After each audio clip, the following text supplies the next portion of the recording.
छोटू की अक्ल। खरगोश वैसे ही छोटे होते हैं। मुनमुन तो और भी छोटा था।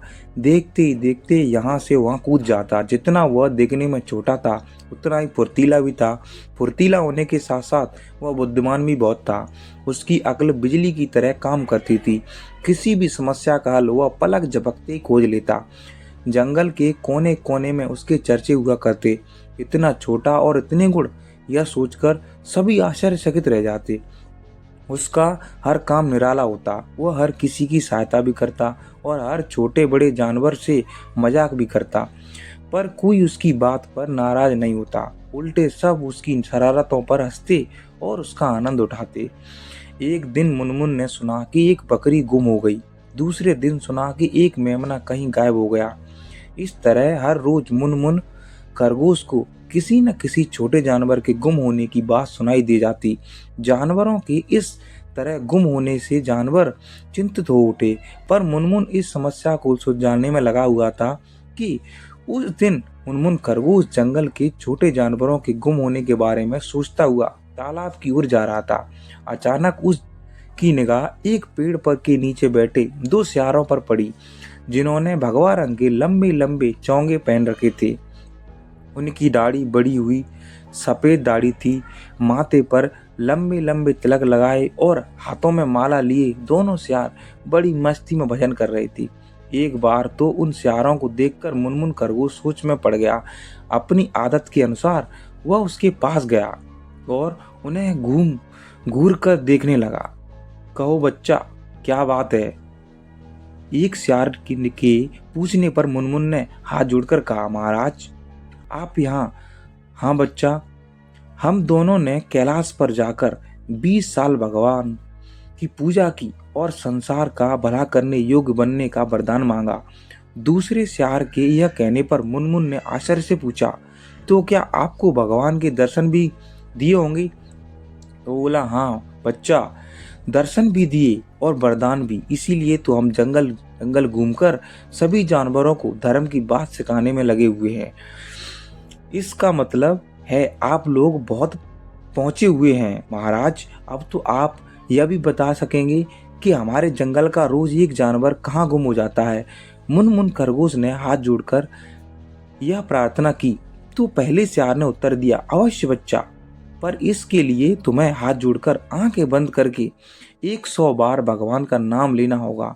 साथ ही मैं मंत्र पढ़ूंगा, तब तुम्हें स्वयं ही सब कुछ मालूम हो जाएगा। ठीक है महाराज, मैं आज सभी प्रार्थना करता हूँ, आप मंत्र पढ़ना शुरू कीजिए। यह कहकर मुनमुन ने आंखें बंद कर लीं और मन ही मन बड़बड़ाने लगा। साथ ही पहला सियार कुछ मंत्र पढ़ने लगा। तभी मैं की आवाज मुनमुन के कानों में पड़ी। उसने तुरंत आंखें खोलकर कहा, महाराज, यह तो सोनू की आवाज है। तो आज सुबह ही गुम हुआ था। तभी मुनमुन ने यह भी देखा कि दूसरा सियार एक बड़े से थैले में जाग रहा था। हाँ बच्चा, यह उसी मेमने की आवाज है। मेरा साथी अपनी विद्या से गुम हुए जानवरों की आत्मा इस झोले में बुला रहा है। बात संभालते हुए पहले सियार ने कहा। इस पर मुनमुन खुशी से उछल लगा। तब तो महाराज, आप दोनों मेरे साथ जंगल में चलकर रहिए। वहां आपको कोई कष्ट नहीं होगा। साथ ही आपका सत्संग भी जानवरों को मिलेगा। प्रत्यक्ष में तो मुनमुन ने यही कहा, पर वह सब कुछ भाप गया था। वह अच्छी तरह जानता था कि मरने के बाद इस तरह आत्माएं नहीं बुलाई जा सकती।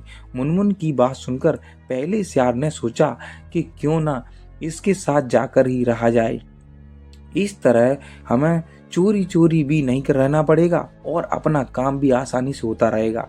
ठीक है बच्चा, हम तेरे साथ चल सकते हैं, पर हमें एकांत में एक कुटिया मिलनी चाहिए। उसमें किसी को भी आने की आज्ञा नहीं होनी चाहिए।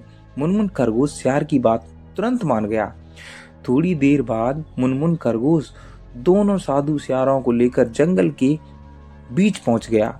वहां दूसरे जानवरों ने पूछा तो उसने सियारों की खूब तारीफ की और सभी जानवरों को एक सत्संग के लिए जमा होने के लिए कहकर उन दोनों को एक झोपड़ी में ले गया। आप दोनों यहाँ आराम से रहिए, यहाँ कोई नहीं आएगा। यह मेरी झोपड़ी है, आपको यहाँ कोई कष्ट नहीं होगा। मैं अपने लिए कहीं और जगह खोज लूंगा। यह कहकर मुनमुन तेजी से बाहर निकल गया। मुनमुन को बुद्धू बना देखे दोनों सियार मन ही मन खुश होने लगे। दूसरे सियार ने उसकी पीठ का बड़ा सा झोला उतार कर एक जगह रख दिया। इतने में पहले ने झोपड़ी का दरवाजा बंद कर दिया। बहुत जोरों की भूख लगी है दोस्त, अब इस मेमने को भगवान के पास पहुंचाने का प्रबंध करो। आज तो इसने मरवा ही दिया था, पहले सियार ने कहा। तो दूसरे ने झोला खोलते हुए उत्तर दिया, अभी लो। तभी झोपड़ी के बाहर सैकड़ों जानवरों की मिली जुली आवाजें आने लगीं।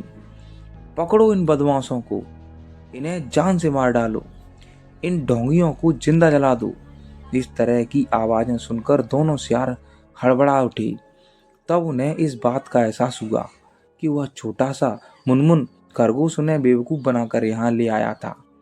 थोड़ी ही देर में बाहर के जानवरों ने झोंपड़ी का दरवाजा तोड़कर उन दोनों सियारों को पकड़ लिया। सोनू मेमने की जान भी बच गई। यह सब मुनमुन की बुद्धिमानी से ही हुआ था। दोनों सियार पकड़े गए और उस दिन के बाद कोई जानवर गुम नहीं हुआ। सब ने मुनमुन की प्रशंसा की। जो खुद को बदल लेता है वही अपना भाग्य बदल देता है। मिलते हैं अगली कहानी में, तब तक अपना और अपनों का ख्याल रखें दोस्तों। धन्यवाद। जय हिंद दोस्तों।